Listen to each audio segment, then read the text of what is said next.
पश्चिमी देशों के दोगलेपन और बेवकूफ़ी की कभी कभी कोई सीमा ही नहीं होती, क्या ही कहूँ मैं। तो कहानी सुनिए आप। क्रिसमस की बात है, एक दोस्त ने मुझे क्रिसमस डिनर पे इनवाइट किया था। 12-15 लोग थे वहाँ, अलग अलग देशों से, कुछ यूएस से, कुछ यूरोप से, कुछ यूके वगैरह से।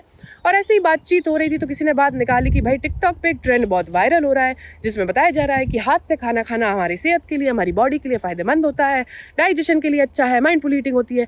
50,000 साइंटिफिक तर्क इन्होंने डिस्कस किए और ये लोग बहुत सरप्राइज थे कि हाथ से आप हर खाना खा सकते हो। मैं बस सुने जा रही थी और इस आधे घंटे के वार्तालाप में इन्होंने कहीं हमारे देश का जिक्र तक नहीं किया। इन्हें पता ही नहीं है कि हम तो ये चीज़ सदियों से किए जा रहे हैं। फिर कोई कहता है कि मैं हाथ से खाना खाना सीख रहा हूँ और 2-4 महीने में एक्सपर्ट हो जाऊँगा तो आजीवन हाथ से खाना खाऊंगा क्योंकि मेरी बॉडी में इसके फ़ायदे नज़र आ रहे हैं। मैंने उनसे कहा कि भाई ये कोई आजकल की बात नहीं है, कोई ट्रेंड वेंड नहीं है।